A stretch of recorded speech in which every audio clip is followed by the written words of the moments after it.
Thank you, Mr. Parks. Appreciate it. Mr. Parks has joined us. 10, sir. We have 10 members, so we're ready to roll right now. Thank you, Kenny, and everybody over at ITA for that great music this morning. This is the 25th day of April 2012. Members, I'm going to ask the clerk to please call the roll. Alarcon, Buscaino, Cardenas, Englander, Garcetti, Huizar, Koretz, Krikorian, Labange, Parks, Perry, Reyes, Rosenthal, Zine, Wesson. First 10 order members of present business. and a quorum, Mr. President. First order of business. Approval of the minutes. Mr. Englander moves and Mr. Buscaino seconds. So moved. Commendatory resolutions for approval. Mr. Parks moves. Mr. Zine seconds. So moved. Mr. President, would you like to run through the agenda? Yes. Item 1 is an item notice for public hearing. Notice for public hearing. Mr. President, we have no cards on that matter. And no one has called that special, so can we vote on that right now, Mr. Clerk? Yes, sir.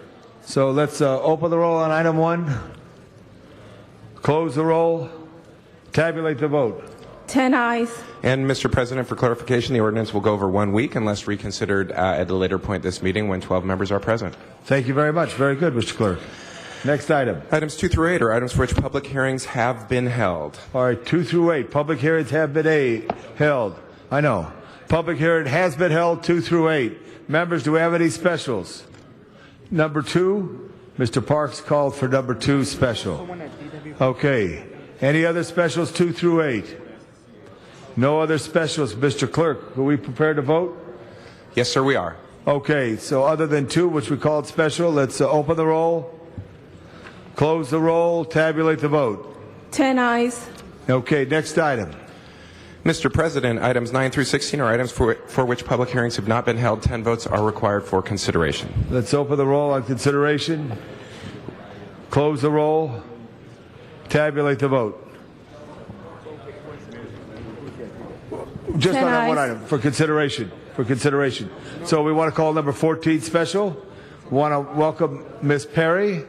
Any specials on these items? Mr. Clerk, repeat the numbers.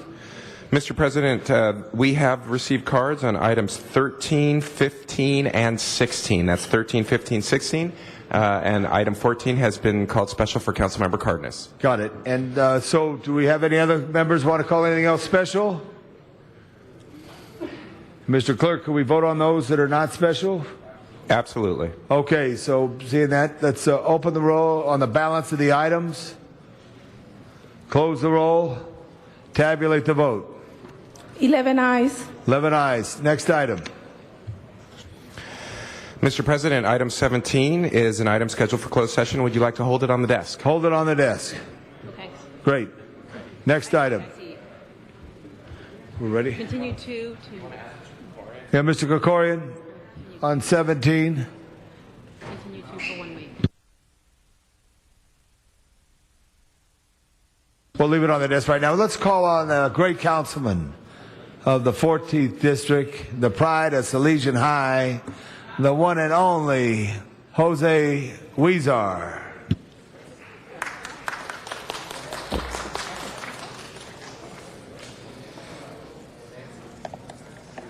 Thank you very much, Mr. President. And I am honored today to be standing with a new Angelina who just moved to Los Angeles from Miami. And I keep hearing that over and over again, so that's good news for the city of Los Angeles. More and more people from Miami are moving back to Los Angeles. And I'm standing next to none other than Angelica Vale, or many may still call her as Leticia Padilla Solis from La Fea Más Bella. Angelica is the daughter of Angelica Maria, La Novia de Mexico, that means Mexico's sweetheart, and of comedian Raul Vale. Angelica has been working as an actress for almost 30 years, but achieved fame in 2006 when she became the protagonist of La Fea Más Bella, a Mexican telenovela, with her real-life mother. La Fea Más Bella was the #1 Univision TV program, according to Nielsen ratings. The finale was one of the most watched Spanish programs in U.S. history, drawing an average audience of 7.4 million viewers. By comparison, the first season finale of ABC's Ugly Betty drew approximately 2.5 million viewers. Angelica not only has a huge following in Latin America, she has a huge following right here in the United States and throughout the world. From an early age, Angelica showed her love for the stage, and at 2 years old, she made her stage debut in the musical comedy Daddy Longlegs. Her father was Venezuelan, while her mother is half American and half Mexican, who was born in Louisiana. She has a Jewish grandfather. As you will hear in a moment, Vale speaks English and Spanish fluently and holds her own in French. So she's going to be able to address us in all those three languages today. She and her mother, Angelica Maria, are among the few daughter and mother entertainers to be inducted into the Paseo de Luminarias at the Plaza de las Estrellas. Vale was inducted for her work in television and in the recording industry. Angelica Vale has worked continuous from the beginning of her career in shows, soap operas, music, and movies. She is truly a multifaceted Mexican and international superstar. I'm proud to say she'll be stopping by the annual Fiesta Broadway, which is the 29th of April, this Sunday, where her mother, Angelica Maria, will be performing. And it's my great honor to have her in the presence of our council chambers today to recognize her for her achievements in the soap operas and television, as a singer, and also as someone who represents the growing biculturalism of many of us who have called the United States our home. And I want to welcome her to the city of Los Angeles, welcome her to Fiesta Broadway on Sunday, and congratulate her for her extensive career. May she continue to have a very successful career, and thank you for entertaining us, for making us smile, laugh, and cry, and welcome to the city of Los Angeles. Let me present to you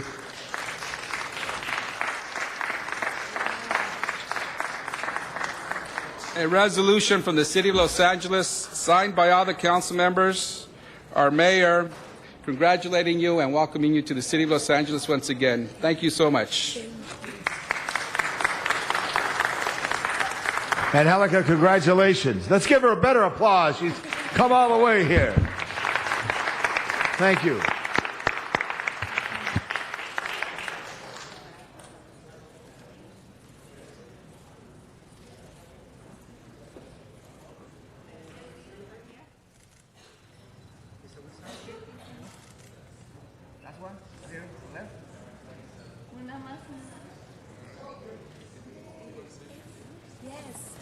Thank you so much. This is such an honor. Los Angeles means so much in our family. My mom lived here the first 4 years of her life, so LA is pretty important for her. And now I'm pregnant and I'm having a new Angelica, here in LA. So it's a very important city for us, and I'm really excited. I'm sweating. I'm almost crying. Thank you so much. This is such an honor. Thank you. Gracias a todos. Gracias. ¿Decir esa palabra en español? Thank you very much. Que en español diga lo mismo, pues que estoy muy emocionada y muy contenta. Mi mamá vivió aquí los primeros 4 años de su vida. Yo voy a tener a mi hija aquí en Los Ángeles, así que va a ser una Angélica Angelina. Ok, weird. Pero estoy muy contenta, muy emocionada, muy feliz de ser nueva Angelina y de estar este día con ustedes y que me hayan premiado. Muchas gracias, de verdad. All right. Thank you. Very beautiful. Now, both of you get together, and I want you to promote for these cameras Festival on Broadway. Give a good promotion. Oh, yes, Yeah.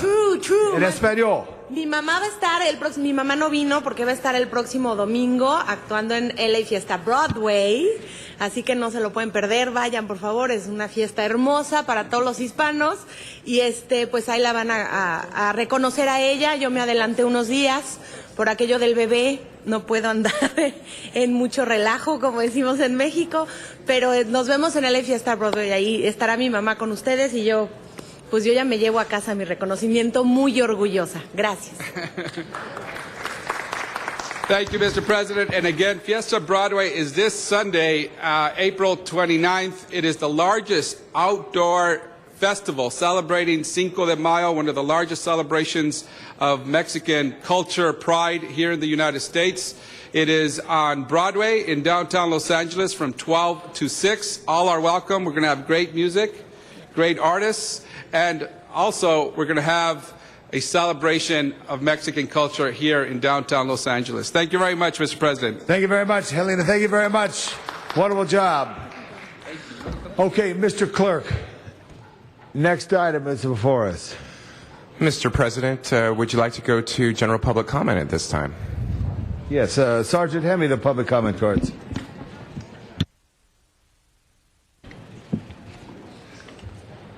Public comment. We're going to call on Dr. Tom Williams, Arnold Sachs, Henry Marina.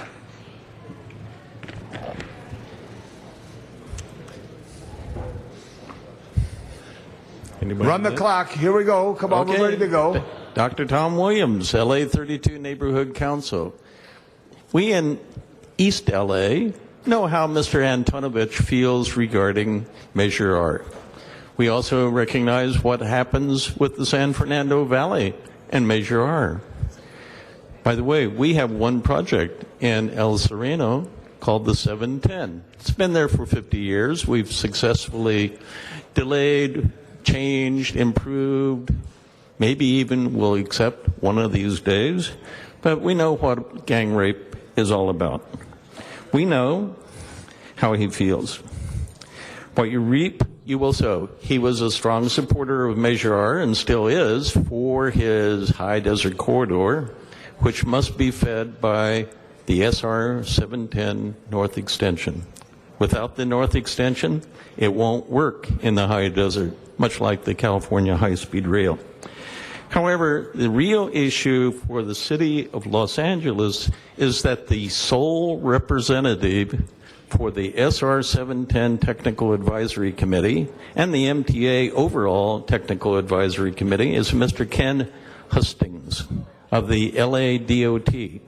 And he has allowed the city council resolution regarding the SR 710 to be set aside. That is, there have been alternatives recommended for zones 1 and zone 2. Oh, by the way, one of the selected zones, zone 2, will have one alternative joining the SR2 at Verdugo and the SR2.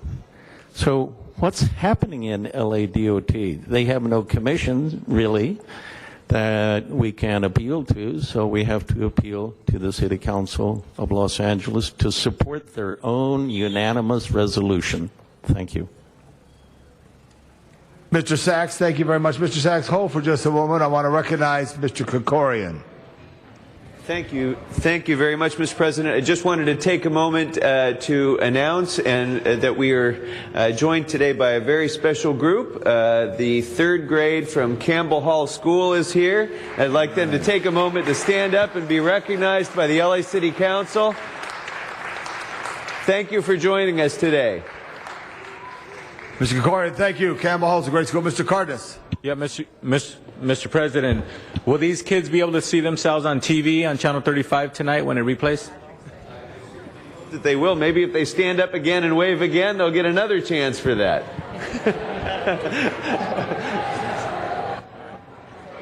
Very nice shot. We thank ITA and those great camera people back there directing that shot. Good job, Mr. Cardenas, Mr. Krikorian, as always. Thank you, Campbell Hall, and thank you, Los Angelinos. All right, Arnold. Arnold. Here we go right now. Arnold Sachs, thank you for public comment. Yeah, thank you. From yesterday's, some gems from yesterday's City Council meeting, I got to admit, I applaud your support for AB 1500 and 1501. I believe one of the council members mentioned that it would provide $150 million for middle-class students who want to go to college. But then another councilman mentioned that it will closing the loophole that exists will provide $1 billion in revenue for the state. Well, if you provide $1 billion revenue for the state and you're providing $150 million for college education, there's a difference of $850 million. What about that loophole? Where's that money going? We didn't get an answer on that question. And the DWP, the rate increase request, and a request by the City Council for outreach. You know, on Mondays, Downtown News, the schedule's already in the newspaper. So they already got it scheduled for not only about the rate increase, but the hearing dates. And City Council is coming behind again to ask for outreach for the public. Well, maybe if you shorten your presentations back to Fridays, maybe you could have had the meeting last week for DWP before the Downtown News put it in the newspaper and been ahead of the game instead of behind. And finally, the council allows to pass for disinformation is absolutely amazing. The presentation by the SEIU yesterday was absolutely abhorrent. And nobody stood up and said, hey, wait, you're not giving out the right information. You, the City Council, passed the living wage ordinance. You, the City Council, allow the businesses to operate at the LAX that have city contract with the city to eliminate health care. Thank you, Mr. Stand up and Sachs. take responsibility. Henry Marine. Yes, good morning.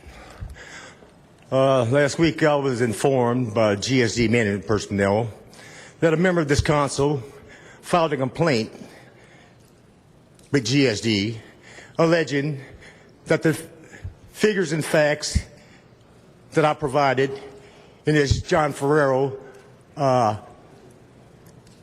hall was perceived as a threat by members of this council. Now, somebody from A to Z, they didn't tell me who it was, but somebody must have enough conscience to understand parity. The money deferred from my play, as shown in Hackler and Cola MOUs, must be provided as a GI benefit defined by Hackler or Cola, which is represented by PERS or Lacers. Now, when are you going to roll the money over? Thank you. Thank you. Mr. Herman, Arnak Nordajarian, Matt Dowd.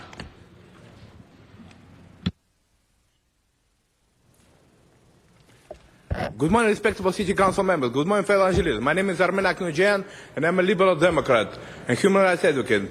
And I assure you, I'm more liberal than President Obama himself. Actually, I ran for the seat of California State Assembly from South Central Los Angeles, so-called 59th District. And actually, I propose to raise taxes 50% against gasoline selling corporations and oil producing manufacturers in order to replenish state coffers, in order to keep, to increase social spending, in order to keep social programs up and running. Actually, the problem with the City of Los Angeles is that the City of Los Angeles doesn't want to raise taxes against oil producing manufacturers. In spite of 49% of Angelinos voted for failed Proposition O. And yesterday, lately, Mayor Antonio Villaraigosa mentioned that actually he's going to cut down budget deficit. He's going to balance budget deficit of the City of Los Angeles on the backs of working class people, cut down labor and healthcare, and some journalists even predicted that Mayor Antonio Villaraigosa is going to cut down police jobs about the amount of 600 police vacancies. Actually, as a liberal Democrat, I propose to introduce a ban against so-called medical marijuana dispensaries, as 56% of California voters rejected Proposition 19, legalization of marijuana last year. And I demand that city council members, introduce a ban against so-called medical marijuana dispensaries, as they are wolf in sheepskins. They rip off Angelinos every time. They charge about $200 per 1 ounce of dope. They make California Angelinos destitute, make them homeless, and city council members take full responsibility for what's going on for selling dope, selling harmful narcotic marijuana in the limits of the City of Los Angeles.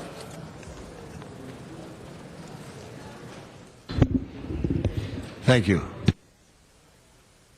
Mr. Herman. Last call for Mr. Herman. On Boulder Street. Matt Dowd.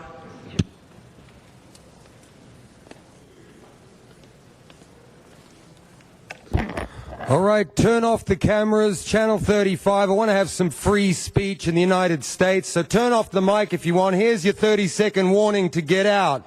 Turn off the TV. If you're one of those kids watching yourself tonight on TV, here's your warning. 30 seconds. I'm going to be saying things. There's no list of words here you're not allowed to say. They shut someone down for saying pussies, calling someone pussies. So you never know what's in and what's out. So I just want to be free today. So here's your warning. Get out of the room if you're going to be offended.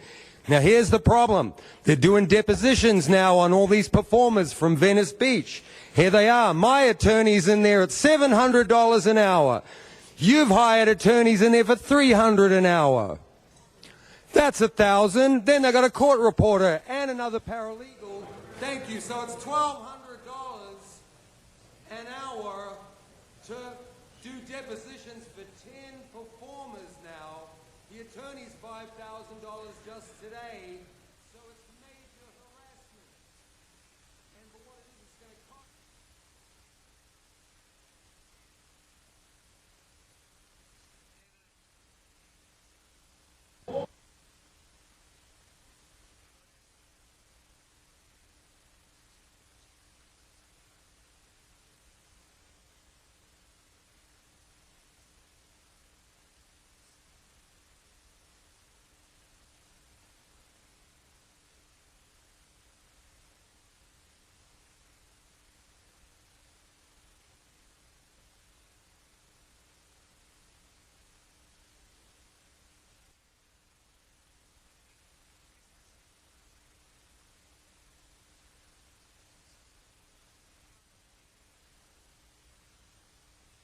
Written word is not appropriate. Thank you very much. You're dismissed. We have he's dismissed to walk back to his chair, Mr. City Attorney. I didn't like what he said. Willie Mitchell. Willie Mitchell.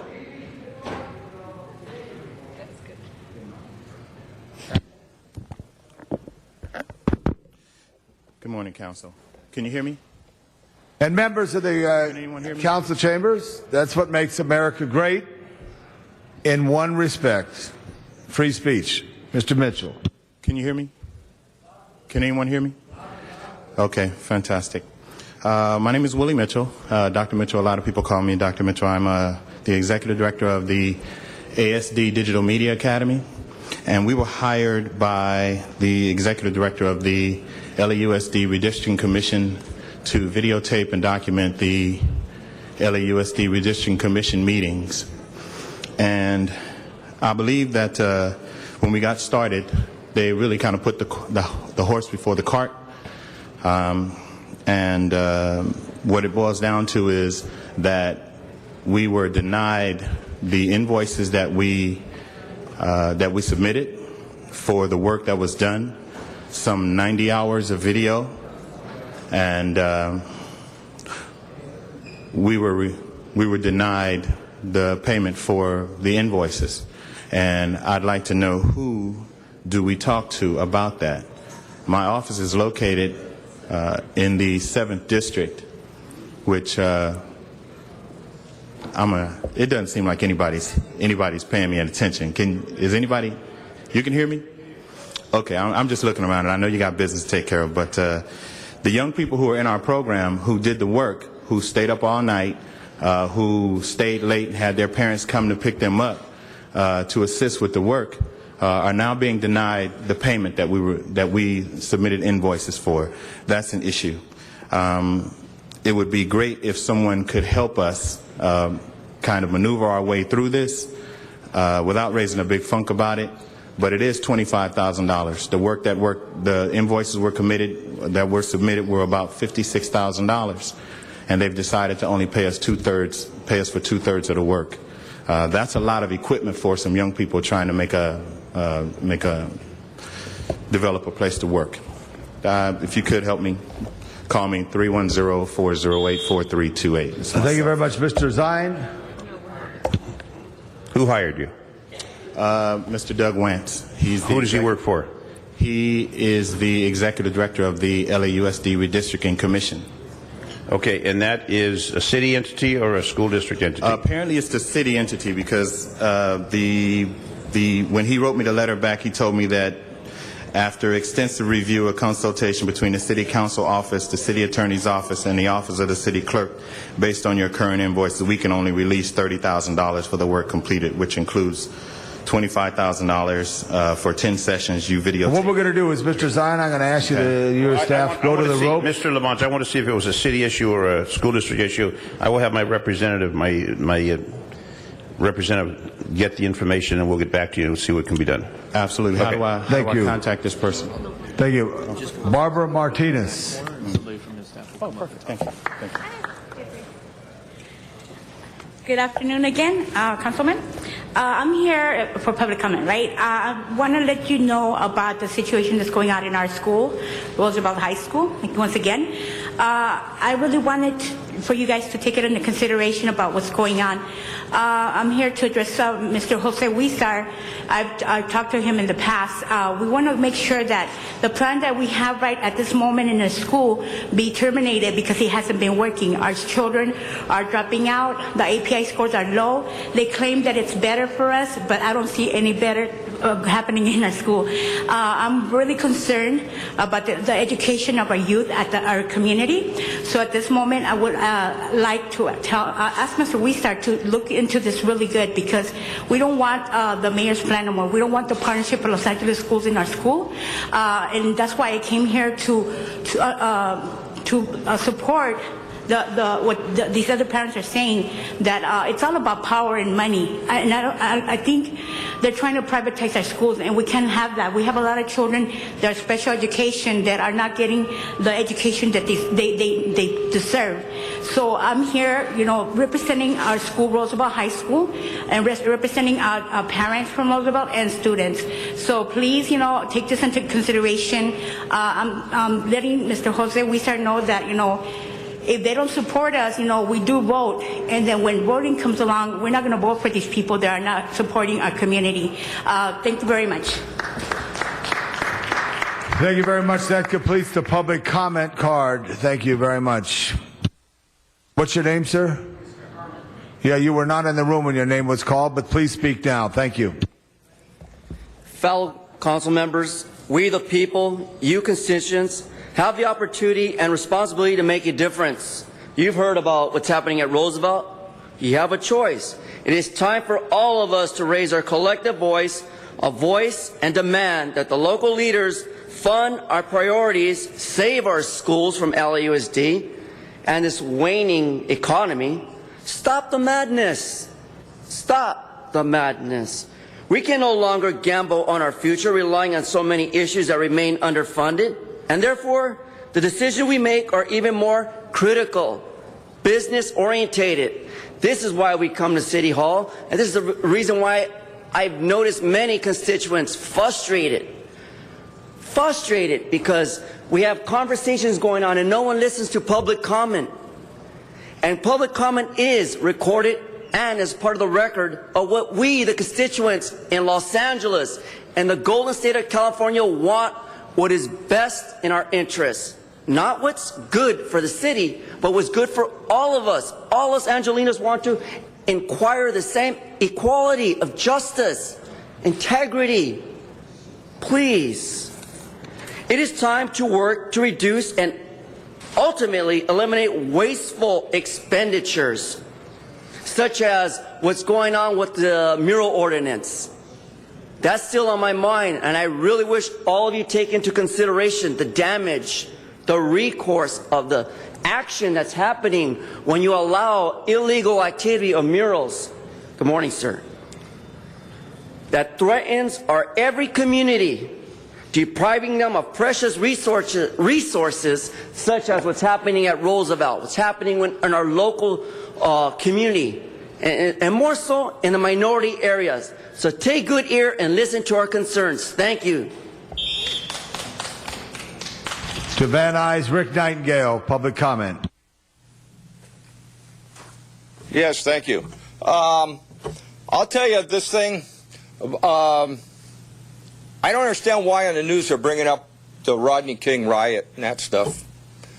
Maybe it's because of this things going on down in Florida about the gentleman Martin. But they're not mentioning about the Watts riot either, are they?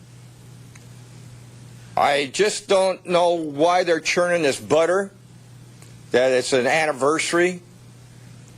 But I just don't understand it. Maybe they're expecting a big problem. But that not one of you people, including Maxine Walters and the rest of them, mentioned that there is a black gentleman in Florida that shot a white person and killed him. And he's on trial. But I didn't hear anything regarding that, during any news media. Just so happened it was on Fox and a black gentleman mentioned it. It's just that why can't people get along and why is everything race? This with Obama and the presidential, it's going into race. Haven't you people learned that you got to get along? He don't have nothing to run on. I realize that. He's been a failure the whole time, but you don't bring in the race card all the time. You think you're getting along? You're not. You're just turning the butter and it's going to back up in your face. And this time here, people are going to take arms. I think if it goes the wrong way in Florida, you're going to have a lot of dead people. If this thing happens in the Los Angeles area, you're going to have more dead people. Because I think people aren't going to put up with the bullshit. They're going to take it on their own hands. Thank you very much for your comments. That completed the 2 minutes. That completes public comment for the day. Mr. Clerk, next item. Mr. President, would council like to recess the regular meeting and go into the special? I think that'd be a very good idea. Very good, sir. Alarcon, Buscaino, Cardenas, Englander, Garcetti, Weezer, Corretz, Krikorian, Labange, Parks, Perry, Reyes, Rosendahl, Zine, Wesson. 11 members present and a quorum, Mr. President. Thank you. I'd like to call on Councilmember Jose Weezer to make a presentation. And by the way, let's note we do have cards, correct? And there's no requirement was met this morning in committee. Mr. Clerk, could you read the cards into the record? Very good, sir. We have cards from Jose Berrios, Jimmy Woods Gray, Cora Sandoval, Laura Flores, Astrid Garcia, Carlos Montes, Veronica Ramirez, and Barbara Martinez. Thank you. So we will note that the requirement has been met in committee. We'll go forward. Mr. Weezer. Thank you, Mr. President. As a member of the Rules, Elections, and Intergovernmental Relations Committee, my honor to present this item. We have before us the redistricting maps for the Los Angeles Unified School District. As you know, the City of Los Angeles takes on the responsibility every 10 years after the release of the U.S. Census. We adopted in committee the CLA report.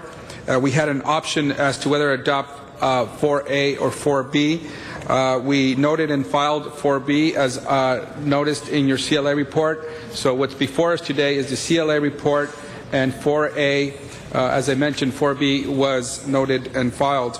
And at this time, if I could ask the CLA and the City Attorney's Office if we could come up here and just give a quick presentation at this item and open it up for questions and comments from the council members. So CLA, Jerry Miller. Mr. President, for clarification, what is before council is the Rules, Elections, and Intergovernmental Relations Committee report as described by Councilmember Weezer.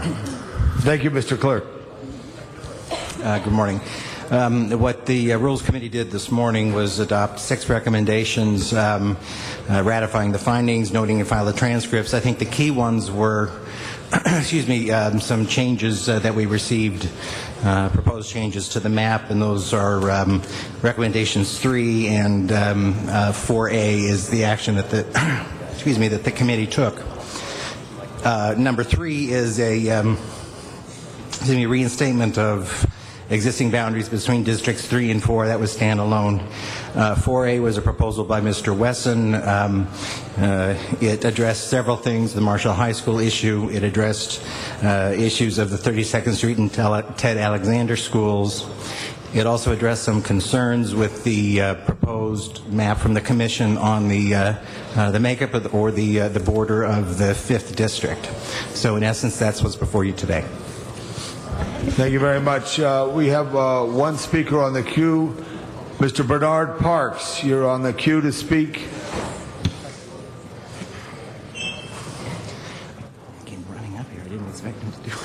Mr. President, for further clarification, the Rules, Elections, and Intergovernmental Relations Committee report has been submitted and is distributed to all the council members for their consideration as well.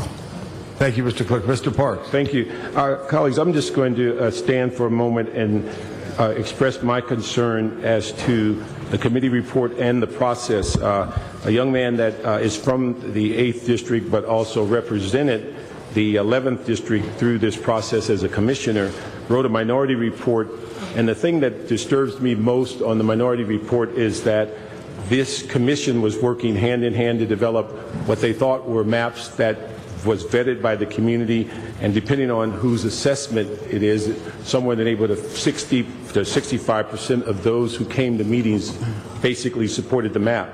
It appears to be a map that was sent at 2 in the morning that changed the whole process, and so in effect it appears that the map that's being offered has not had community input or vetting, and so I'm just concerned that the process somewhere went off the tracks. And although there's been adjustments and appears to be some consensus, I just don't know how we could go through a process that has significant community involvement and their map gets pushed to the side and the one that's being offered is one in which the community has not expressed or supported. And so I'm going to vote no on that, but I just think the record needs to reflect the minority report is pretty graphic as to what appears to be significant violations of not only the voter rights, but also significant process problems in addition to ignoring what the community has asked for. Are there any other speakers? Ms. Perry. Yeah, thanks, Mr. Chair. You know, I just went through this and with an outcome that was less than spectacular for South Los Angeles. And, you know, I am also concerned, you know, there are a lot of parallels in the fact patterns of what this commission went through and what we went through here in the city of Los Angeles. And, you know, I would like to have a full-body discussion because I'm very taken by the comment in the report. Commissioner Mark Lewis submitted a minority report which was signed on to by Commissioners Jimmy Woods Gray and Dermont Gibbons, and the report expresses concern that the final map adopted by the Commission was not seen by the public or the majority of the Commissioners prior to the morning of the day it was adopted. The report also notes concerns that the proposed map fails to keep neighborhoods and communities intact, and it goes on and on and on. So I'd like to hear a lot of discussion about that today from the people at the table and representatives from the Commission to find out why is this? Why was there even a need for a minority report, and why do these folks who signed on to this report feel this way? Thank you. Does anyone want to answer that? Because in committee we did not see that at all. We see a different picture.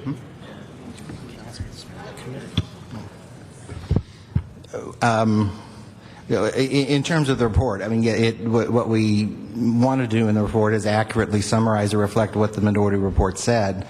We were not making a conclusion as to the validity of that. I will note that the Commission as a whole rejected the minority report by, I believe, a 13-to-1 vote with one abstention. Thank you, Mr. Miller. So, members, this item's before us. There's no other speakers. So I'm going to ask that we place the vote now. Mr. Clerk, read it into the record. Mr. President, before you is the Rules, Elections, and Intergovernmental Relations Committee report as submitted. Thank you. So let's open the roll, close the roll, tabulate the vote. 10 ayes, 1 no. Correction. Ms. Perry, you wanted to know? Okay, they'll change it. 9-2. We could send that forthwith to the mayor. We thank our city attorneys, our CLA, we move forward. Next item. Mr. President, do you wish to adjourn the special meeting and return to the regular? Yes, we completed the special meeting. Yes. Very good, sir. That We brings had a us... request to continue item number 2 for 1 week. We have a request to continue item number 2 for 1 week. No objections. We're continuing item 2 for 1 week. So ordered. Very good. Mr. President, that's May 2nd. We'll continue that to May 2nd. Thank you. Next item. That brings us to item 13, called Special for Cards. Mr. Sachs, Mr. Arnold Sachs, Mr. Herman. Mr. Herman, you're closer. Step up to the microphone, Mr. Herman. Mr. Herman, you're called.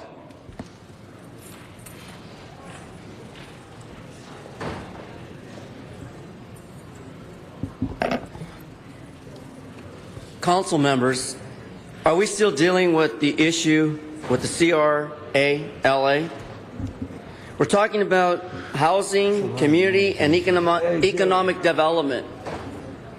Mr. LaBlanche, economic development.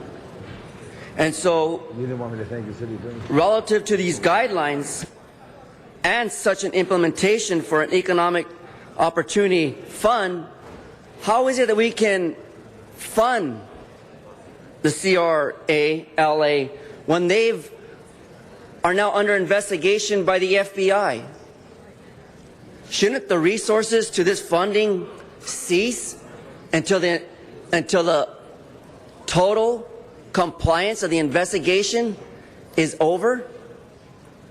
Let's take into consideration what the CRA, the development, has done, and let's take an action that's most appropriate for the citizens of Los Angeles. Save my time. Mr. Sachs, next speaker.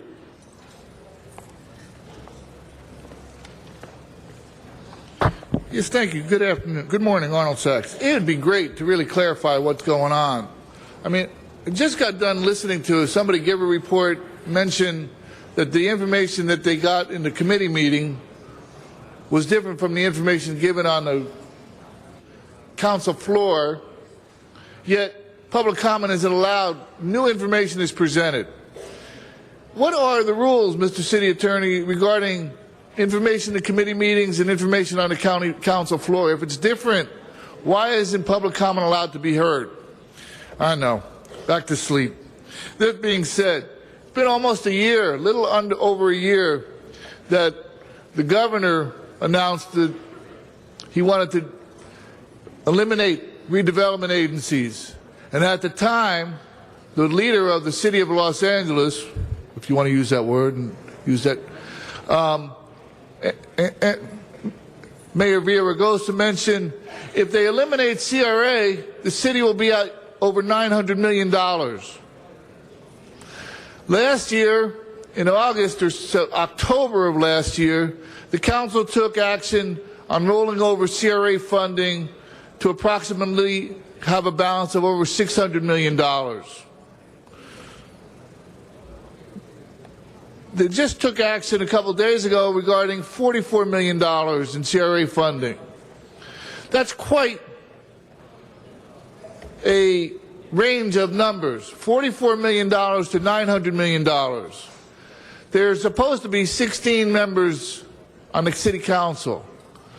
Do any of you have any one of you have any idea of how much money is being talked about when you involve yourself in city council actions like this? Could you possibly answer that for the public's benefit? All right. No other speakers on this? No speakers in the queue, members. Let's open the roll, close the roll, tabulate the vote. 11 ayes. Next item. That brings us to item 14, called Special for Cards, and Councilmember Cardenas. Mr. Cardenas, we have one card. Is that Mr. Herman? Do you live on Boulder Street? Yeah, that's your turn, Mr. Herman.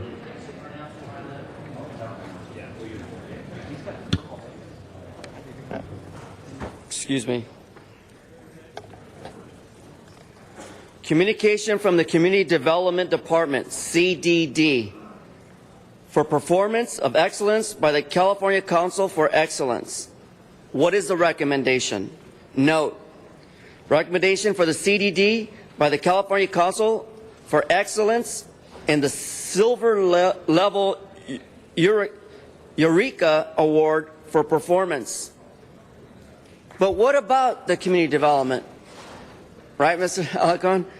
They do deserve an applause because they are working hard at that. But we still have to keep in mind what's the importance of community development department. They need to work on involving more transparency so that the involvement, like Mr. Alarcon pointed out, and the community would like to be around to applaud them for their excellence. And that's all I wish to speak about today. Thank you. Thank you very much. It's the only speaker card that we have on that, Mr. Clerk. We have Mr. Alarcon, Mr. Cardenas. Thank you very much, Mr. President. I'd like the head of the department, Mr. Benbow, to stand at the podium. I'd like to give him an opportunity to say a few words. But first, let me let you know, members, why this item's on the agenda, because CDD, our CDD department, will be receiving the Eureka Silver Award by the California Awards for Performance Excellence, otherwise known as CAPE. CAPE is overseen by the California Council for Excellence, whose mission is to help California's private and public sector organizations achieve world-class results through the principles and criteria of the Baldrige National Quality Program, which is named after our former U.S. Secretary of Commerce under President Reagan. That recognizes the organizations that demonstrate superior performance in 7 key business areas, including leadership, strategic planning, customer and market focus, measurement and analysis and knowledge and management, workforce focus, process management, and results. The City of Los Angeles is the only city in California to earn the Eureka Silver Level Award since the inception of the California Council for Excellence in 1992, with CDD being the first City of Los Angeles department to attain this level of achievement for its organizational performance excellence. We have, again, I said, our head of the department, Richard Benbow, is here from CDD, and I just want to congratulate him and his team and the entire department for their achievement. And it's really important for us to understand that once again, a city department, a crew that works for our great city has achieved excellence and has been recognized for that excellence that spans not only California but the country and the world. And I say again, as I've said a few times here, when we allow our team to go to a conference, tough times, when we allow our team to go to a conference, whether it's in California or somewhere in this country or somewhere around the world, people flock to our workers and want to know how we do what we do, and they know our reputation is one of excellence. And once again, I just want to thank this department, thank the head of the department, Mr. Benbow, for your fine work, and if you would please say a few words to the people of Los Angeles. Good morning. Thank you, Council Member, and the rest of the Council. It is quite an honor to be acknowledged for this award, particularly in these tough times when budgets are shrinking and demands require that we continue to perform at the same level, in fact, increase the amount of service that we deliver to citizens in need throughout our city. It's also a testament to the commitment, the dedication, and the hard work of staff, many of which who are standing here behind me today. I also want to thank our management team, in particular our assistant general managers, Robert Sines, Manny Chavez, and Rhonda Gaston, for carrying out the goals of the award that we received and making sure that everybody within the department is focused on performance excellence. It is only through performance excellence that we are able to do what we have done and to earn the award that we're being honored for today. So we'd like to thank everyone involved. We appreciate the great support that we get from you, the council, our mayor, and the community that we serve. Thank you all. President. Mr. Cardenas. Thank you. Once again, congratulations. And the award ceremony, you'll be receiving the award on May 1st, is it? May 1st, and it's going to be in Anaheim. In Anaheim. Once again, congratulations. And once you bring back the award, I'm going to make sure that we give you a nice proclamation so that everybody can see it in the office and remember the excellence that you've performed so far and that you'll continue to do. So thank you very much. Thank you so much, and thank you for your support. And hold on there, Richard. Hold on. We've got Richard Alacon, the great councilman. Yeah, I just wanted to weigh in and congratulate CDD, not only for the specifics of this award, but for the work they do day in and day out. The Community Development Department is particularly noteworthy that this award is being provided during a time of flux, during a time when we have more economically downtrodden. In our community, we have a greater gap between the haves and the have-nots. And CDD has come through with creative program after creative program to address those concerns, notwithstanding the fact their resources have been cut and their staff have been cut.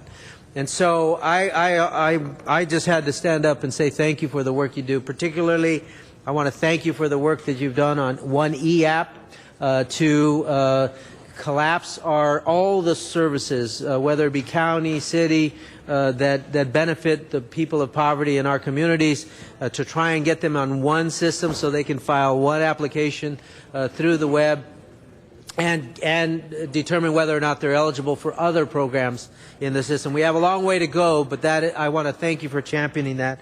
And also I want to recognize your work on the Earned Income Tax Credit. This is not something you had to do.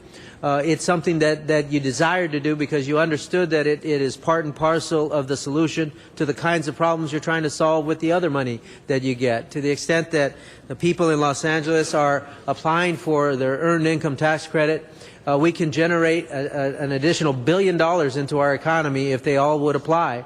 And yet we lose that money to the federal government. When we talk about the city of LA not getting its fair share of federal dollars, the people of Los Angeles need to realize that one of the reasons we don't get it is because we don't apply for the Earned Income Tax Credit. That is the increase, the improvement in getting people to apply has everything to do with CDD's efforts to outreach to the community, to inform them through their family source centers. And I want to finally end with the source center concept, the business centers and the family source centers. This was a unique approach to collapsing services and actually expanding our service at a time when we're reducing the organizations that are participating in our system. And notwithstanding that challenge, CDD has done a remarkable job of continuing services that otherwise would have been shuttered. And so I want to congratulate you. It's been great to work as your partner on so many different projects.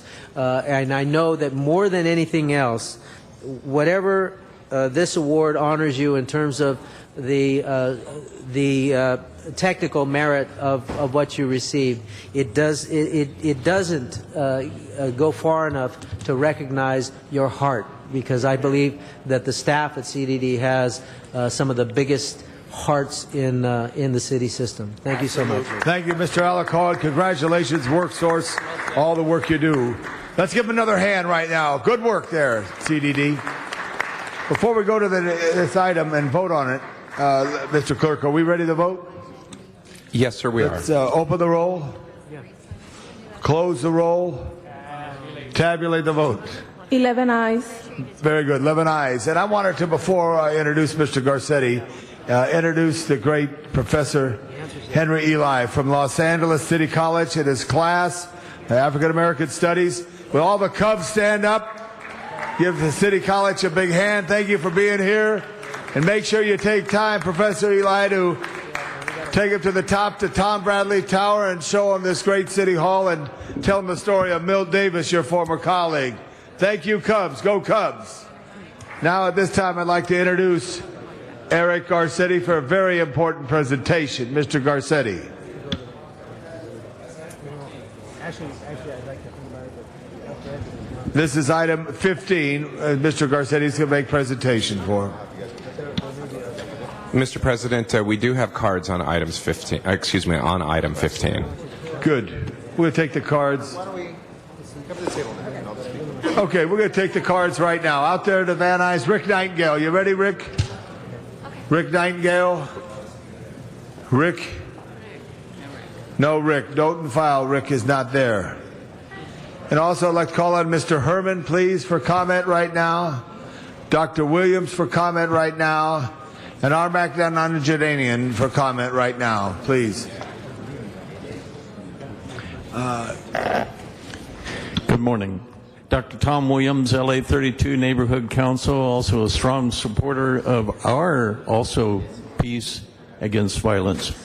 There's a peace march coming in May, Peace in Northeast LA Day. It'll be celebrated eventually at the Sotomayor High School Academy.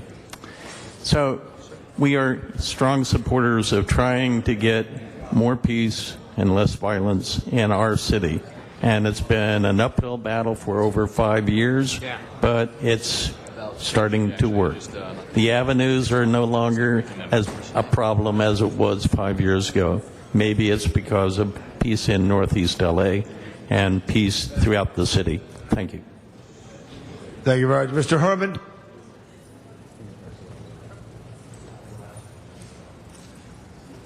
Denim Day in LA. Way to go. Thank you, folks, for looking into this organization to bring peace for prevention and services to survivors. We know how detrimental sexual assault can be to individuals. It could be a person in your family. It could be your neighbor next door. It could be any person that we come in contact on a daily basis. So, thank you, representatives, and I give you the floor. Mr. Dijak Alman-Mahinen.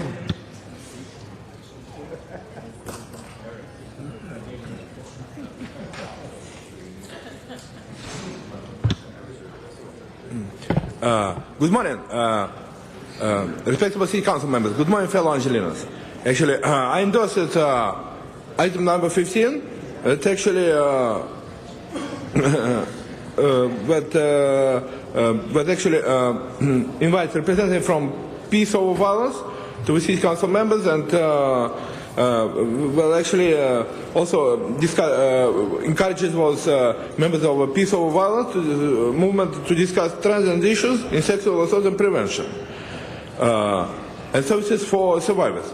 Actually, it's a very relevant issue, but anyway, Peace Over Violence should include a more kind of compounded resolution about not only sexual issues in sexual assault prevention, but also issues of domestic terrorism, because Peace Over Violence in Los Angeles is not just only sexual assault, it's just a would be minor issue. A major issue is terrorism, domestic terrorism in the streets of Los Angeles, where 2 Chinese students have been murdered lately, you know, and just because out of a racist sentiment, stuff like that. And so, as a bachelor degree of in psychology, as a psychologist, you know, I do condemn domestic terrorism, do condemn racism, sexism, and ageism, and homophobia, and all those negative sentiments that build up in some deranged homopathic individuals, you know, who commit all those violent acts against Angelinos. And I believe that City Council members should adopt a resolution in order to contribute more money, you know, more funds, you know, to education of Angelinos, to create popular programs in order to fight domestic terrorism. Because domestic terrorism is going to engulf, and turn into riots and stuff like that, like it normally does, like Watts riots, Los Angeles riots, and 91 riots, you know. And all that issues, Peace Over Violence must be addressed. Thank you, Mr. Norajanian. Arnold Sachs. Yes, thank you. Good morning, Arnold Sachs. I just wanted to take a second. Appreciate you acknowledging this day, but I wanted to relate a story that I gave to one of the councilmen last year when they were doing the same celebration. I read it in Sports Illustrated, and I don't believe the council person ever read it. It seems that in Texas at a high school, this young cheerleader was removed from the cheerleading squad because she refused to cheer for one of the star basketball players in one of the games they were playing in. And it turns out the reason she refused to cheer for this star basketball player is because the star basketball player had assaulted her. And so she said, I'm not going to cheer for you. And it would have been, that was the article I left for the city councilman, by the way. She got kicked off the squad. That's the kind of, I don't know, situation that the city council should step up and say, we may not have jurisdiction over Texas, but we have worldwide jurisdiction for CDD, Mr. Cardenas. But what happened with that young woman and the cheerleading squad is absolutely, it would have to raise up its level to become insanity. So when you speak up and say that you're for education against violence, well, that's happened in a school. Start educating there. That completes the public comment. Mr. Garcetti. Thank you very much, Mr. President.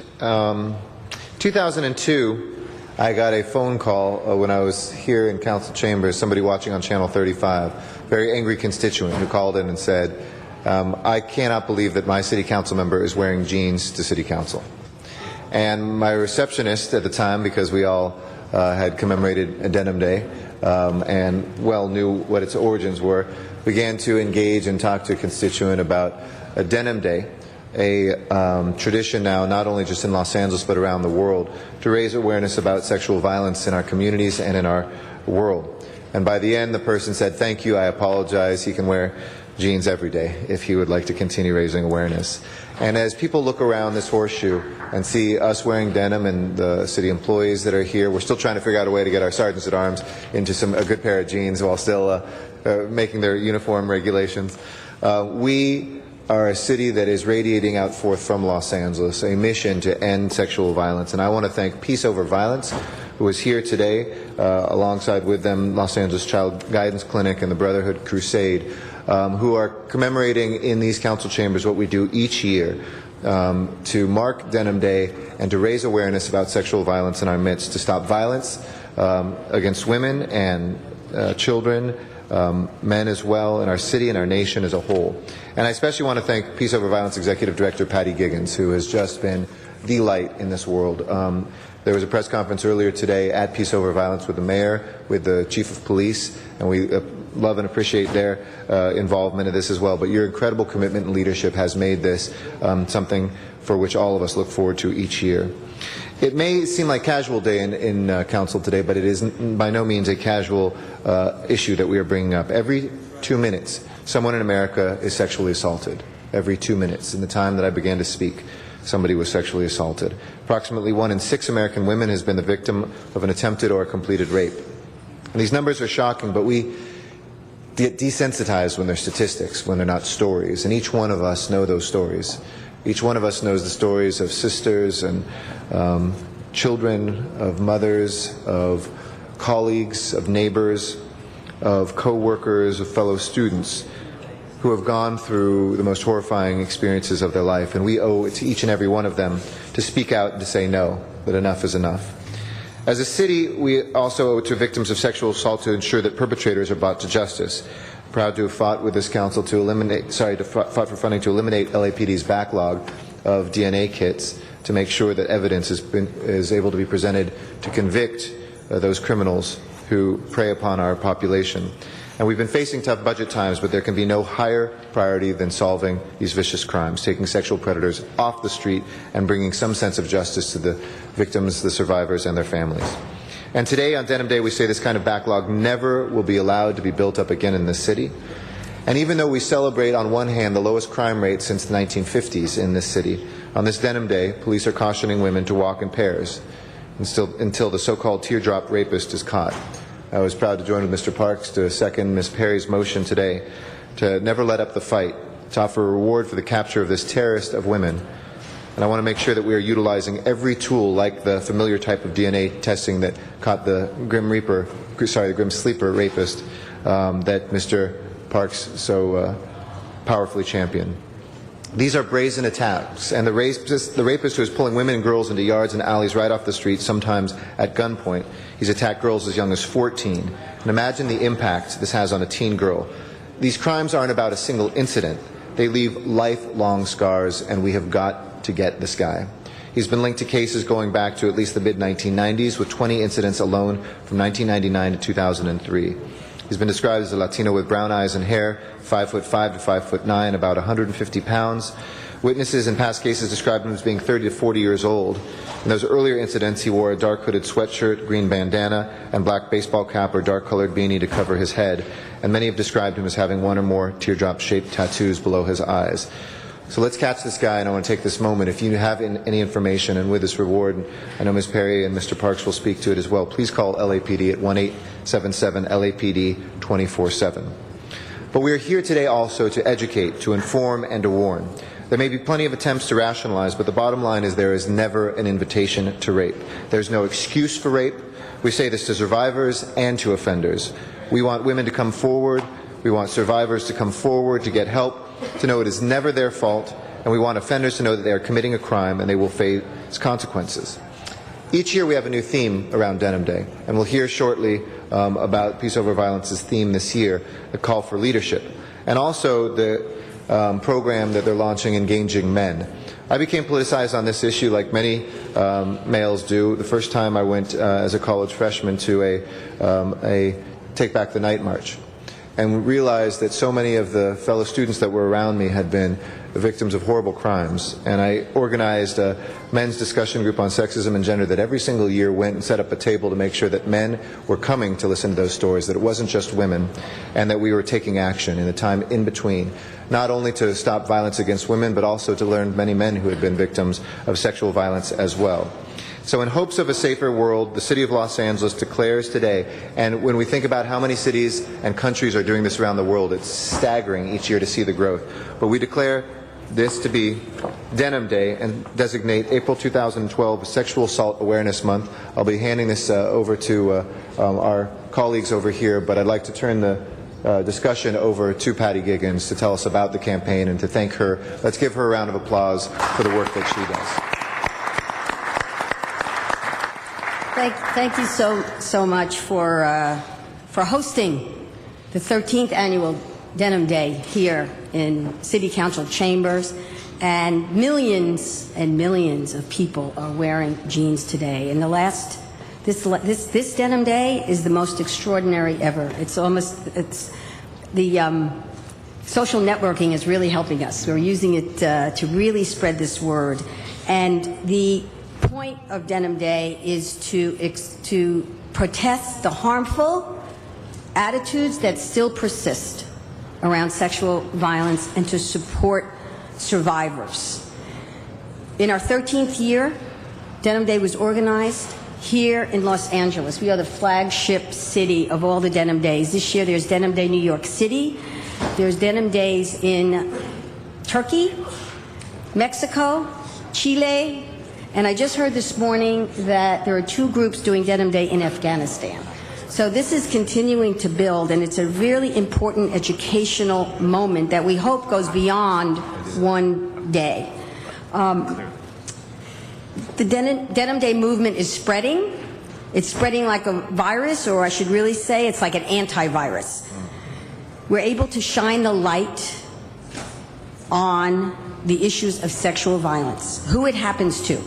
Children, boys and girls, adolescents, adults, elders. And we can focus where it happens, within families, in schools, in jails and prisons, on the streets, among college and university students, within the military. It is pervasive. It happens everywhere, and it happens across the lifespan. Yet, sexual violence remains the most uncomfortable topic, and society has a tendency to push it away, to keep it out of our minds. We don't want to think about it. We don't want to talk about it. We peek at it voyeuristically occasionally from time to time when there's a dramatic rape story on TV or in the headlines of the news. Then we go back into, I don't really want to deal with this.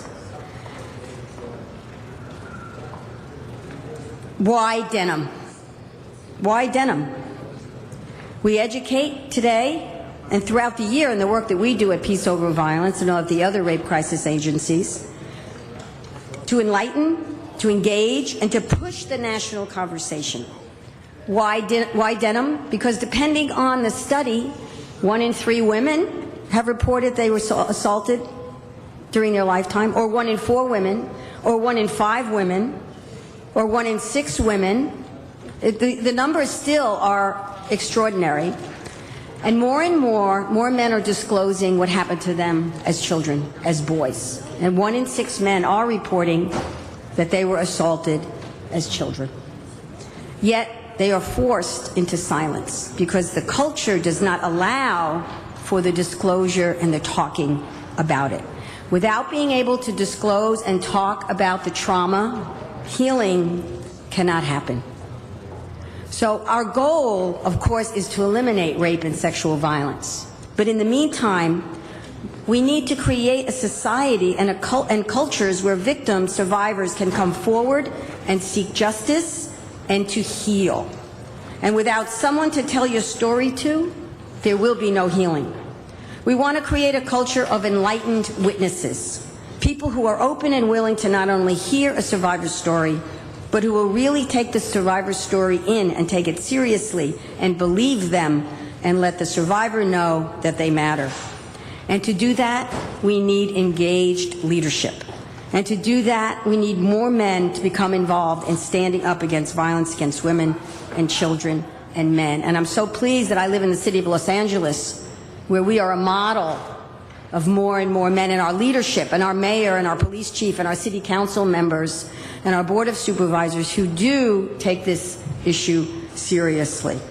And your leadership matters to spread this message that there is no excuse and never an invitation to rape, and that it's okay to tell, that it's okay to report, that it's okay to heal, and that it wasn't your fault. Now is the time for men to become allies and leaders and engage bystanders and enlighten witnesses on this issue that causes so much suffering and harm. For many years, this issue has been led by women. It's been women-led.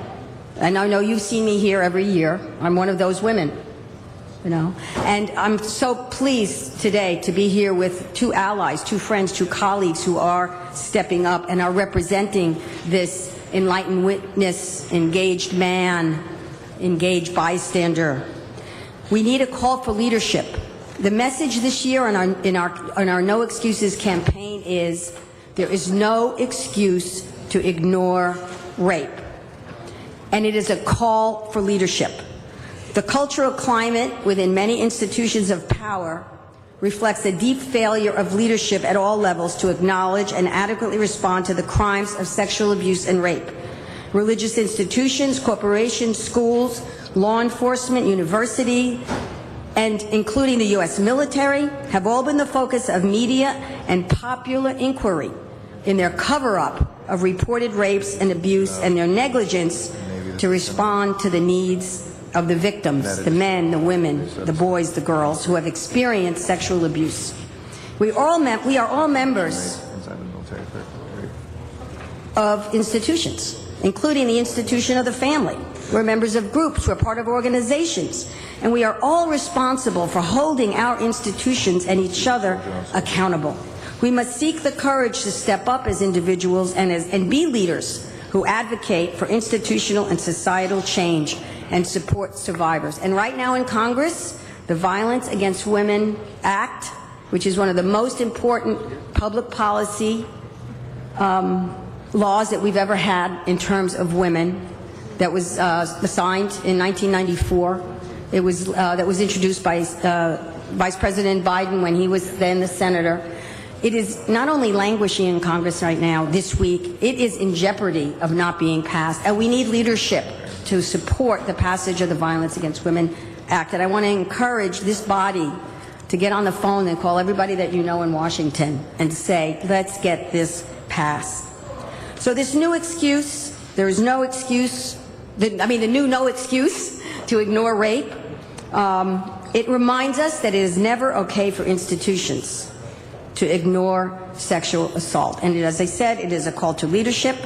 And I want to introduce to these my collaborators, my co-conspirators for good in this movement to end violence. Carlos Portillo from LA Child Guidance and George Weaver from Brotherhood Crusade. Carlos, if you give us a minute each, and we'd go for that. Thank you for that report. Great, thank you. Council members, my name is Cesar Portillo with Los Angeles Child Guidance Clinic. Every year, 3,500 children, youth, and families walk through Los Angeles Child Guidance Clinic doors, a great many of whom are recovering from the trauma of sexual and domestic violence. These children, our therapists see, have either witnessed sexual or domestic violence against a parent or have suffered such violence themselves. And when they arrive at our doors, they have not had a chance to heal emotionally. So the effects of trauma show up as academic failure, inability to build healthy relationships with their schoolmates, inability to manage their emotions. They are on a path to failure through no fault of their own, but rather because of domestic violence. Our behavioral health specialists provide counseling, therapy, support, and evidence-based practices shown to assist children and youth to recover from the trauma and get back on track to success. But we all have to do more and prevent sexual and domestic violence in the first place. And I know I speak for each of our therapists when I say each child's heartbreaking story of having witnessed or suffered violence at home is one story too many. So today, Los Angeles Child Guidance Clinic stands with Peace Over Violence and Brotherhood Crusade in our shared commitment of preventing violence at home by engaging men as allies against domestic violence. Most men are not violent. Most men do not abuse their spouse or their significant other or their child. Our stand today is that most men become all men, because that is what we expect from each other as men. Our joint effort with Peace Over Violence and Brotherhood Crusade focuses on engaging men in South Los Angeles, especially young men, as peers who will uphold a shared community standard that makes domestic and sexual violence a relic of the past, something we look back on as a shameful memory from a bygone era. And today we invite all men in Los Angeles to join us in standing against sexual and domestic violence as part of Denim Day. Thank you. Thank you very much. 6 years ago, an honor student, a 13-year-old honor student, was walking down 58th Street around Vermont and was raped. 2 weeks later, she was raped again by another assailant. As a result of that rape, those two rapes by two different individuals, she started to get into drugs, alcohol, joined a gang, was trying to kill herself once a week, cutting herself. Her life continued to spiral until she was able to get into a newly introduced program with Brotherhood Crusade, which was a GRID program. As a result of that, she graduated last year from high school. She's in college today, and her life has changed, and this whole testimony is documented in an incredible video. The effects of assault and rape are far-reaching. We talk about our gang joining issues and our gang violence issues. We talk about the issues of violence in our community. But yet we can't truly do anything about it until we reach down and stop the origins of that violence. And that origin comes from an interesting place. You see, because at the age of 5, I heard a young man say, "That's a very attractive young lady." At the age of 15, that same young man was saying, "I'd like to hit that." And if we continue to allow that type of attitude and behaviors and beliefs to persist, if we don't engage our young men and helping them to change that in our schools, in our communities, in our parks, in our opportunities, we will continue to see the violence that we so often say we want to stop. Last week, a young man came to one of our soccer coaches through our Soccer for Success program and he said, I'm being sexually abused at home. If it wasn't because of the sexual education that we provide in the Soccer for Success program, as in all our programs about domestic violence, he would have never had the courage to do so. But he did, and it's now been resolved. A 13-year-old young lady came and said, I have issues. Well, the issue was her parents gave her away to another young man at 14 so that he was her live-in wife. There's some serious issues that we can't address without engaging men. The perpetrators of 95% of this violence, without engaging those men and changing their attitudes, behaviors, and beliefs. We partner with Peace Over Violence and Los Angeles Child Guidance to ensure that we're able to touch this at every level and that we're doing something about it. And we encourage every man who cares at all about being that one thing his mother told him he wanted to be, which was a great man, to join this effort. Thank you. It's just a left-hand turn. Thank you. And Mr. Garcetti, I want to thank you. I'm going to call on Mr. Zine, Ms. Perry, Mr. Buscaino, and Mr. Cardenas. Mr. Zine. Thank you. And the reason I'm wearing this and not attired with the coat and the tie is to show visibly that I support this. And my colleagues are wearing Levi's pants, but I figured, you know what? I want to be bold and make a statement, and that's why I'm dressed this way, because people said, why aren't you wearing your tie today? It's okay for guys. Well, when you're wearing your Levi's, the public doesn't know that because all the attire is normal. That's why I'm dressed this way. And Patty, you've been here for the 10 years I've been here. This cause is getting more attention. It's getting more publicity. You're now joined by men from organizations which years ago wouldn't connect, and now you are connecting. So it's working. The statistics show that the crimes are down. The statistics show people are more aware. The statistics show that your efforts for all these years are now paying off. And we'll continue to support this cause. It's a cause that we can't forget, because once we forget it, then it starts to reverse and create more and more problems. So I commend you for it. You've been a staunch supporter. I'd like to see you every year. You have not aged a day in the last 10 years, I will tell you that. But now you've got gentlemen joining you, other causes joining you, and it has spread to other parts. People are more aware. I remember when we first did it, why aren't you wearing a suit? People were questioning it. Now they're not questioning it. Now they're understanding it. More and more people are getting involved. More and more organizations get involved. So I commend you for it. We're staunchly behind you, and if we can do anything in this chamber to support what Sacramento or what the federal laws to deal with this, to make them tougher, to understand the change in attitude, we'll be more than happy to do that. Our commitment's with you. And again, congratulations for bringing other folks on board to carry this matter forward, because it's critical, and we know how it all started. How it all started with that judge. And people thought, well, that's just the way it is. Well, you've obviously shown that's not the way it is. That's not the way it's going to be. So congratulations. We're with you 100%. Thank you. Thank you. Ms. Perry. Thank you very much, Mr. Chair. And Patty, thank you for your vigilance and your devotion, and to your colleagues from the Brotherhood Crusade and the Child Guidance Clinic, both providers to support children and their families in South Los Angeles. This collaboration shows how far we've come. And yet today we'll deal with the issue of the teardrop rapist. And I will be talking about that as an item, as a Rule 23. There's never an excuse, there's never an invitation to rape somebody, and yet here we are standing here today looking for someone who has raped a number of women in South Los Angeles, including a 15-year-old last fall.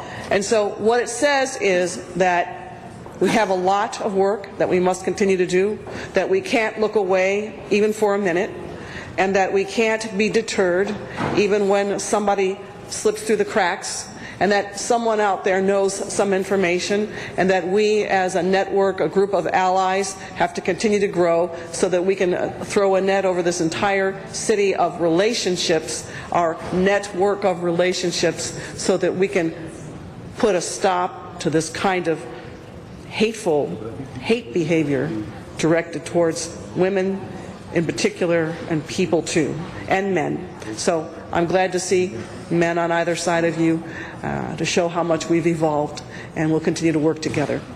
And I don't know if you're going to be here when I talk about the motion, but we'll put out a news advisory about the teardrop rapist to ask people for their help. Ms. Perry, thank you. Mr. Buscaino. Thank you, Mr. Chair. Ms. Giggins, thank you for your continued leadership and commitment to this cause. I just want to stand and just share a couple of my experiences in dealing with sexual assault victims. Just coming fresh off the field. Unfortunately, I had an opportunity to interview a lot of rape victims in the Harbor area, and I just want to also stand and commend our SART teams across the city, the sexual assault response teams that work all across the city in our hospitals. I also want to share a success story. I know you mentioned about really focusing on and supporting the survivors of sexual assaults. And the young lady who I came across through my teen advisory board with the LAPD is Teresa Fernandez, a Banning High School senior, a resident of Wilmington. And Teresa was born in LA County Jail and was sexually assaulted by her uncle. And she had the opportunity and the courage to share her stories to other teenagers across the Harbor area. And she does not know that I'm mentioning her and recognizing her, and she is okay with it. And that was part of the healing process, is to share her story to other teenagers across the Harbor area. But Teresa, ultimately a successful Banning High School student, LA Harbor Wilmington Boys and Girls Club Youth of the Year, as well as she's done phenomenal things with the basketball team at Banning High School. So I just want to stand and recognize Teresa and other survivors across the city and recognize you for your continued leadership, and Mr. Garcetti and Mr. Labange for bringing this forth to the City Council. Thank you. Thank you. Mr. Cardenas. Today, this is about awareness, and I think it's really interesting that I actually thought today, because I had to pack, because later on in the afternoon my job responsibilities are taking me to Sacramento, and I thought, well, I have meetings tonight, everybody's going to be in suits, and then I thought, well, I have to change my jeans, and I said, wait a minute, no, I don't. That's the whole point. I need to make sure that when I walk into that meeting, hopefully I'm not the only one with jeans on, but if I am, they're going to ask why, and then I get to explain to them and spread that awareness. So they're wearing jeans in the Capitol. Yes, they are. And like I said, I hope I'm not the only one. I hope I don't have to explain it. That's a wonderful day, right, when everybody knows why we're wearing jeans and why this madness needs to stop. And in addition to that, I'd just like to comment on a lighter note. Thank you, Ms. Perry. It's always wonderful to hear a woman use the words men and evolved in the same sentence. So thank you very much. And rare, albeit rare, but thank you very much. And I just wanted to say it's always wonderful to see you, and not just here, but I see you around in the community, etc. But it's always wonderful to see you, and it's good to see that we're bringing more and more awareness in a different fashion so that everybody understands that we're not talking to only women, we're not talking to only men, we're not only talking to adults, we are talking to children, we're talking to everybody. And that's the way that awareness spreads in the right way, where we respect everybody for their ability to listen, to learn, and to grow. Hopefully the next generations of Americans and human beings around the world will find this odd and rare that we would even have to have this discussion. So thank you for the wonderful work you're doing. Thank you, everybody else. And Mr. Garcetti, thank you. If you want to close right now. No, just to take action, folks, there are so many ways that you can take action, but one of the best ways is to go to the Peace Over Violence website, to look at the campaign, to look at toolkits that are there, to examine in your own workplace, and be an organizer for Denim Day where you are, in your neighborhood, in your workplace. If you're a man, step up and join this campaign. If you're a boy, step up and join this campaign. You're never too young to lead and to be a voice for peace.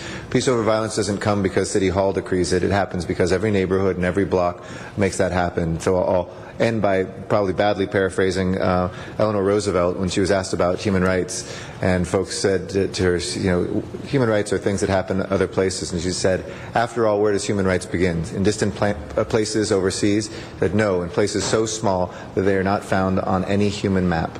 They're in our workplace, in our neighborhood, places where change really occurs, starts right here with us right now. And so I want to thank you, and we look forward to Denim Day raising awareness, but the next 364 days of making sure that that awareness leads to action. Thank you. Thank you, Mr. Garcetti.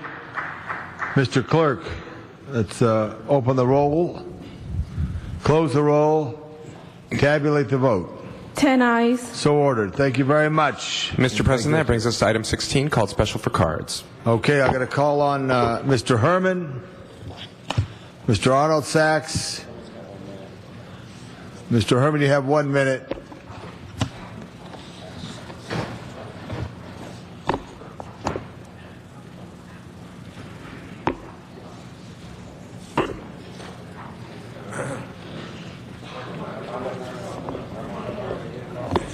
Mr. Herman, you're called to speak. You have 1 minute, Mr. Herman. It's almost lunch. I see here that in addition to asking redevelopment projects for unrelated or monies, shouldn't we take into mind that, again, under these assembly bills, that this money has already been allocated? So let's use this redevelopment monies that is needed for these services in the most appropriate way. Not just for program services, but for the needs of every community. Every community needs services. And we heard today on this presentation, under our label here, good news. Because that services and those monies help support those type of activities that support our communities. Thank you. Mr. Norjanian.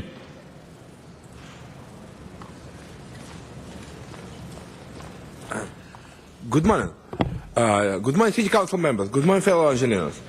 As a Liberal Democrat, of course, and human rights advocate, I endorse that item resolution 16 by motion by City Council members England and Cardenas. Because it actually helps increase social spending. Actually, because this resolution asks for funding for additional support of local neighborhood program services and needs in Council District 12. Well, actually, but my consideration is that City Council members should add more amended language into this resolution in order to, let's say, appropriate the specified bills of money, specified funds, for that general city purpose fund, instead of mentioning unspecified sum of money like we are unallocated balance. Yeah. Well, actually. I believe that City of Los Angeles need that more local neighborhood program services, and need more funding for that local program services. And I ask City Council members to raise taxes against those oil-producing manufacturers and wealthy homeowners who make more than $100,000 on an annual basis, in order to increase city amount of money in city coffers, in order to conduct politics of social justice, in order to redistribute wealth, take it from the wealthy and give up working class poor. Otherwise, otherwise, if you don't conduct politics of social justice, you will have more racial riots, more strikes, more public discontent, and more diseases, and more domestic terrorism. So that political social justice are very important. Did you finish your statement there? Thank you very much. Have a good afternoon. That completes the item. That's no speakers on the queue. Open the roll, close the roll, tabulate the vote. 10 ayes. Next item. Mr. President, that brings us to item 17. Item 17 is a matter scheduled for closed session. Very good. And we only have one card from my constituent, and I don't see my constituent here, or Mr. Constituent, whoever that may be. So this completes it. Mr. City Attorney, would you want to, special one? Special one. Thank you. Mr. President, if you'd like to hold item 17 on the desk. Hold 17, let's go special one. We can go to special one. I believe the city attorney will speak to the findings. Thank you, Mr. President. Since the posting of today's agenda, the LAPD has requested the City Council to offer a reward for information leading to the arrest of the suspect known as the Teardrop Rapist, who has preyed on teenage girls and young women throughout the city. Immediate action is required to capture the suspect for the safety of the community. Council must first make findings pursuant to Government Code Section 54954.2 before considering the substantive motion. Okay, thank you very much. Do we need to vote anything before we take it into consideration? Mr. President, we do need to vote on the findings. Let's vote on the findings right now. So open the roll. Close the roll. Tabulate the vote. 10 ayes. Thank you. Findings have been met. Ms. Perry. Thank you very much. Denim Day reminds us that there's never an excuse and never an invitation to rape. Now, unfortunately, I'm standing here today asking for the public's help in identifying a man who has raped dozens of women, the Teardrop Rapist, as he has been called by the press. Most recently attacked a 15-year-old young woman near Adams and Normandy this past November. The suspect has been terrorizing the neighborhoods of South Los Angeles, Koreatown, and the Mid-City area since 1996. Someone out there knows who this is, recognizes this person from the composite sketches, and has information about the assaults. Even a small piece of information could very well be what leads detectives to find this individual. Anyone who has this information regarding the Teardrop Rapist can email tips to rhd-sas@lapd.lacity.org. Again, that's rhd-sas@lapd.lacity.org, or call 1-877-LAPD 24/7. That's 1-877-LAPD 24/7. And for those who wish to remain anonymous, call Crime Stoppers at 1-800-222-TIPS. Tipsters may also contact Crime Stoppers by texting to phone number 274637. That spells out crimes on most keypads with a cell phone. All text messages should begin with the letters LAPD. Tipsters can also go on to lapdonline.org, click on Web Tips, and follow the prompts. And I ask for your aye vote. Ms. Perry, thank you very much. Seeing that there's no one on the queue, let's open the roll, close the roll, tabulate the vote. 10 ayes. Forthwith on that matter, forthwith. Next item, please. Mr. President, that brings us back to item 17. Let's go to 17, which is a report. Mr. City Attorney, is that correct? It's a closed session report regarding a proposed settlement.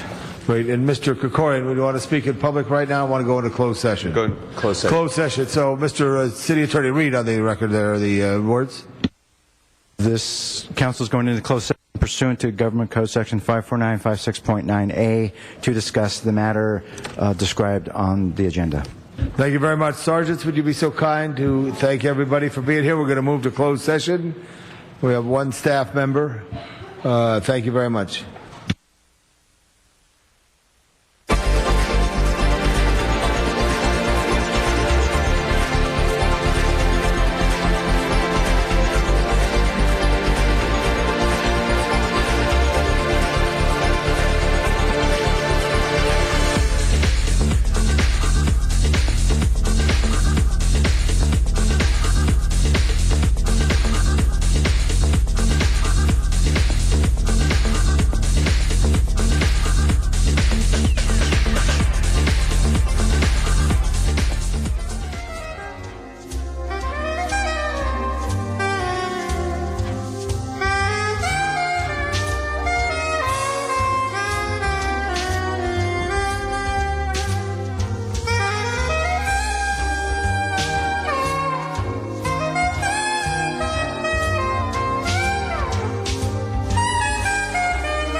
never had a traffic accident like this before, where a teenager has decided to run from the police and been struck by a motor vehicle.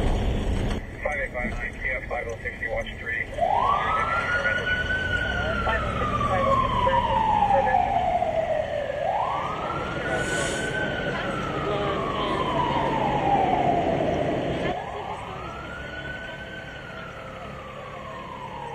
Curfew laws restrict the right of juveniles to be outdoors or in the public places after 10 p.m. until sunrise the next day.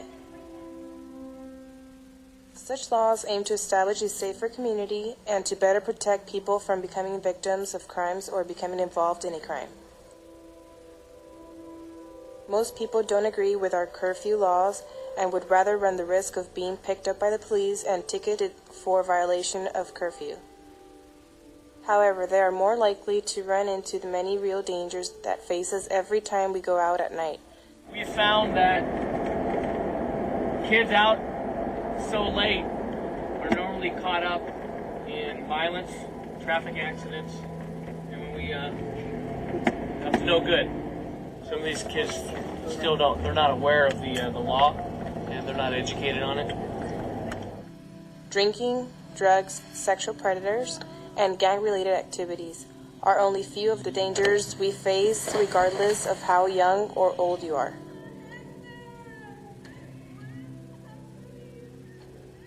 If you are under the age of 18, this law applies to you. What happens if you are caught? You will be taken to the station where the ticket is written out to you and your parent or guardian are called to pick you up. If your parent cannot pick you up, you will be placed into a protective custody or sent to a juvenile facility. Guardian at something like an event such as Thrill Beach. The guardian is not just someone appointed to by the parents. A guardian is someone appointed by the courts. You can legally stay out late if you are participating in a religious, educational, or political activity, accompanied by a parent or guardian, going to or from their place of employment, responding to some type of emergency, returning home from school, cultural, or recreation activity.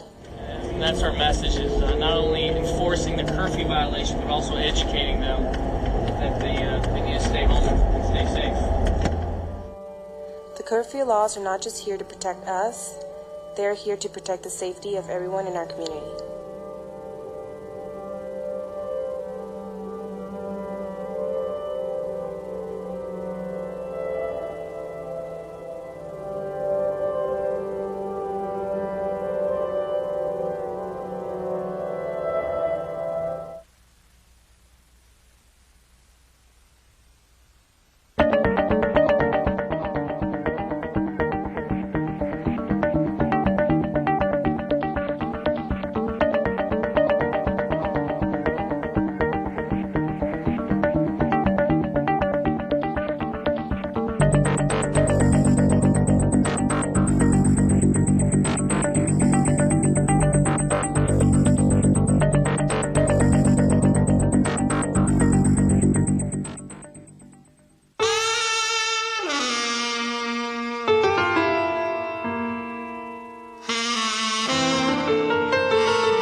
Okay, we're back open from executive session now. Mr. Clerk, what is before us? Mr. President, we have item 17. In the case entitled Communities Actively Living Independent and Free and Others versus City of Los Angeles and Others, there is a recommendation to approve a settlement of the plaintiff's attorney's fees and costs in the total sum of $2.1 million payable to disability rights advocates. Thank you very much. Let's, we spoke on this in executive session. Let's now open the roll, close the roll, tabulate the vote. 10 ayes. That completes that matter. Mr. Clerk, what's on the desk? Mr. President, for item 4, there is a request to send that matter forthwith. Forthwith it is. Mr. City Attorney. Just for clarification, item 18 was sent forthwith. It should not have been sent forthwith to the mayor. It was just sent forthwith. Sent forthwith. Where does it go forthwith to, Dion? All it does is it precludes the opportunity to reconsider it at the next meeting. And it processes it processed by there. Thank you very much. Members, that completes our agenda. Are there any announcements of note? Mr. President, before doing so, Council has motions for posting and referral. So ordered. The desk is clear. Desk is clear. Any announcements?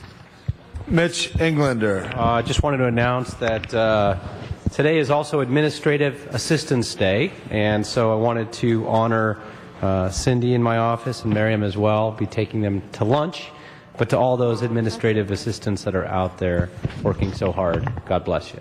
Every day. Thank you very much for the support. All members on that. Mitch, you're taking all members too. All members to okay. lunch. Very good. Any other announcements? We have any adjourning motions? Announcement. An announcement? Mr. Cardenas. Thank you very much, Mr. President. I'll make it brief. 1 million dogs and cats go into shelters in California every year. Only half make it out alive. That means that approximately 500,000 dogs and cats and other animals are euthanized every year. But you can do something about it by buying a California Pet Lovers license plate. And we have until June 9th to meet the deadline of having 750,000 license plates ordered before they'll start printing them. We're still approximately 3,000 short, but since I announced it last week, we have an update. 100 more license plates have been ordered. Thank you very much. Hopefully those were Angelinos who did so. Just want to remind everybody that buying these license plates will create a permanent long-term funding stream so we can spay and neuter our cats and dogs, and that will reduce the fact that close to 500,000 dogs and cats don't make it out of the shelters alive. Thank you very much. Thank you, Mr. Cardenas. No announcements? No adjourning motions? Members, this meeting is over. Son, you're going to drive me to drinking if you don't stop driving that hot rod Lincoln.